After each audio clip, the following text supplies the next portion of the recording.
Hello दोस्तों, कैसे हैं आप लोग? अच्छे तो है ना? ध्यान तो रखते हैं ना आप अपना? किसी और के भरोसे तो नहीं छोड़ा आपने? चलिए आज बात करते हैं प्रश्नावली 9.1। नया अध्याय है हम लोगों का। अध्याय कौन सा है हमारा? अध्याय 9 है। इसी में हम लोग प्रश्नावली 9.1 इस तरीके से स्टडी करेंगे। इस अध्याय का नाम क्या है? इस अध्याय का नाम है वृत्त, जिसको इंग्लिश में हम लोग क्या कहते हैं? सर्कल कहते हैं। क्या कहते हैं? सर्कल। तो इनमें इन चीजें पढ़ेंगे। पहले नॉर्मल वृत्त के बारे में जानकारी होगी, फिर इस चैप्टर में आपका क्या कह रहा है उसके बारे में जानकारी लेंगे, क्योंकि पहले बेसिक पढ़ना जरूरी है कि वृत्त होता ही क्या है, कैसी स्ट्रक्चर होती है, इसकी डिफिनेशन क्या है, सारी चीजें हम इसमें बारी बारी से स्टडी करेंगे। चलिए आइए देखते हैं। पहली बात तो सर्कल की डिफिनेशन ही। वृत्त लिखा हुआ है, इंग्लिश में क्या कहते हैं वृत्त को? सर्कल। देखो वृत्त समझना गौर करके, जो आपका वृत्त होता है वो 2D होता है। 2D समझते हो? अच्छा, 2D और 3D पढ़ा है कि नहीं पढ़ा है? 2 डायमेंशनल, 3 डायमेंशनल। जैसे आप ये बोर्ड देख रहे हो, कौन सा डायमेंशनल में है? ये 2 डायमेंशनल में। इसमें लंबाई और चौड़ाई मिलेगी। जिस वस्तु पे लंबाई, चौड़ाई और ऊंचाई मिले वो क्या कहलाती है आपकी? 3D। जैसे ये कमरा का कॉर्नर देखो, इसमें इधर की लंबाई भी है, चौड़ाई भी है और इसकी ये हाइट भी है। तो ये क्या हो गया? कमरा हमारा 3 डायमेंशनल होता है, बोर्ड वगैरह हमारा कौन सा है? 2 डायमेंशनल है। ठीक है, तो वृत्त हमारा क्या है? 3 डायमेंशनल है। लेकिन वृत्त हमारा क्या है? 2 डायमेंशनल है। लेकिन जो गोला होता है, गोला देखा है? गोला, गेंद जिसको कहते हैं, ये कौन सा होता है? ये 3 डायमेंशनल पे होती है। आप एक चीज हमेशा याद रखना, 3 डायमेंशनल को हम बोर्ड में आपको बता के नहीं समझा सकते, क्योंकि उसको ड्रॉ करना बहुत मुश्किल होता है। जैसे आप एक घन और घनाभ की मैं बात करूं, उसको इसमें हम लोग इस प्रकार से दर्शा जरूर देते हैं, जो हल्का सा उभरा हुआ लग रहा है। आपको लग रहा है ना कि ये थोड़ा सा उभरा हुआ है, अजीब सा लग रहा है ना? इसका एक कॉर्नर और मिला दो, आप बताओ, लग रहा है ना एक घन की तरह?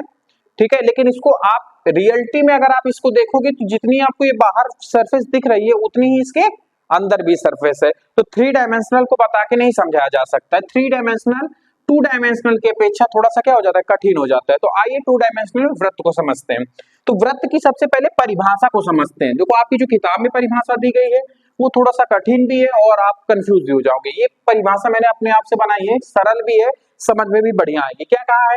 किसी समतल पर। अच्छा, समतल क्या होता है? जब मैं अध्याय 6 पढ़ा रहा था तो उसमें मैंने समतल, बिंदु, रेखा, इनकी परिभाषाएं बताई थी कि नहीं बताई थी? तो समतल क्या होता है? ये आपका बोर्ड ही एक प्रकार का क्या है? आपका समतल है। समतल वह स्थान होता है जहां पर स्थित सभी बिंदु एक समान स्थिति में होते, समान रेखा पे होते, उसको क्या कह देते हैं? समतल कह देते हैं। तो हमने क्या लिखा है? किसी समतल पर स्थित एक बिंदु। इस समतल है, कहीं पे एक बिंदु ले लो, बिंदु हमने ये ले लिया, दिख रहा होगा, आई होप। इसको थोड़ा सा मोटा कर देते हैं, अब आपको दिख रहा है। ये कोई बिंदु है, एक बिंदु से एक निश्चित दूरी पर, कोई भी एक निश्चित दूरी आप ले सकते हो, निश्चित दूरी आप एक ले सकते हो। जैसे हमने ले लिया कि 4 सेंटीमीटर की कोई दूरी ले लिया, एक निश्चित दूरी पर एक अन्य बिंदु, क्योंकि समतल पर हर स्थान पर कोई ना कोई बिंदु होगा। 4 दूरी पर आप ये दूरी कहीं पे भी ले सकते हो, ऊपर भी, नीचे भी, कहीं पे भी ले लो। मैंने सामने लिया, कहीं पे भी। 4 सेंटीमीटर की दूरी पर कोई बिंदु है, दूरी पर एक अन्य बिंदु का बिंदुपथ।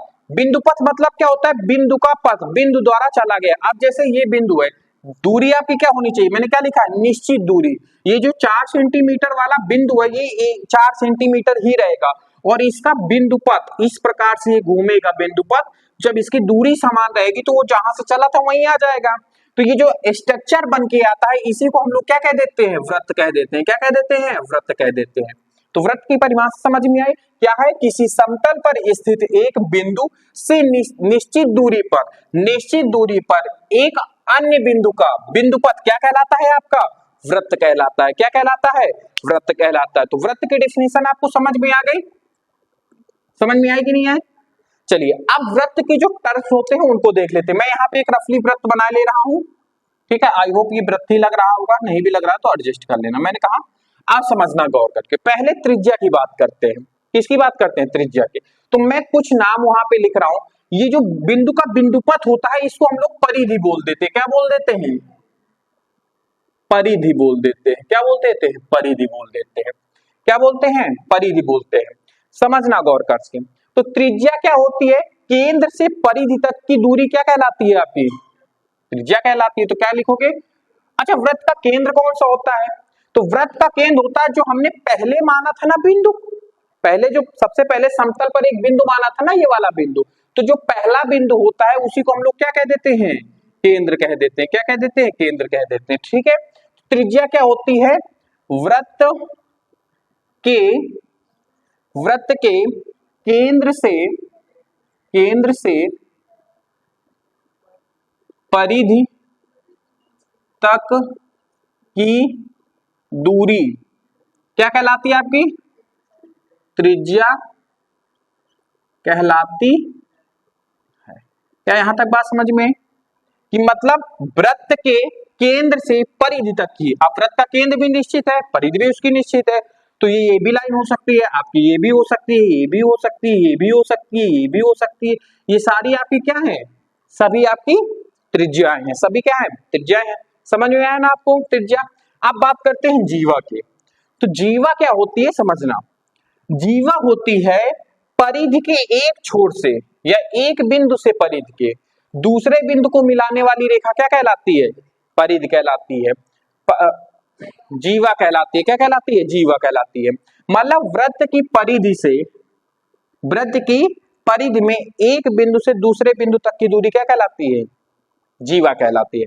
मतलब जैसे मैंने कहा कि ये कोई वृत्त है, इस परिधि का एक बिंदु यहाँ पे ले लो, एक बिंदु यहाँ पे ले लो, जब इसको आप ऐसे करके मिला दोगे तो आप ये क्या कहलाएगी? आपकी जीवा कहलाएगी। क्या कहलाएगी? जीवा कहलाएगी। तो आप डेफिनेशन लिख सकते हो कि नहीं लिख सकते हो? लिख सकते हो ना? क्या लिख सकते हो आप? वृत्त की परिधि में स्थित एक बिंदु से दूसरे और ये दूसरा बिंदु कहां पे स्थित होना चाहिए? आपका परिधि पे ही स्थित होना चाहिए।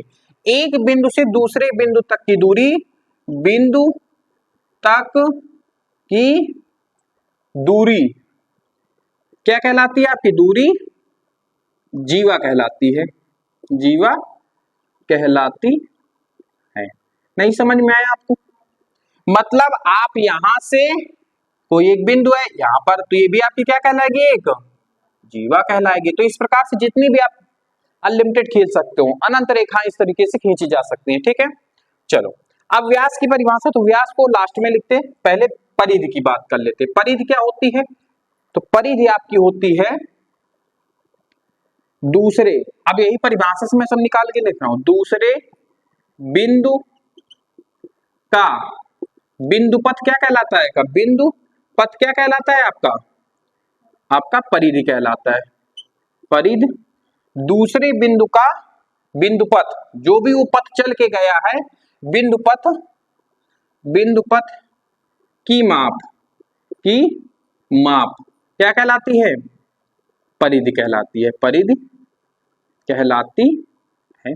इसका एक सूत्र भी होता है, त्रिभुज वृत्त की परिधि का सूत्र क्या होता है? 2 पाई आर। देखो पाई का मान क्या होता है? 22/7। आर आपको दे देगा तो आप परिधि उसकी निकाल लोगे कि नहीं निकाल लोगे?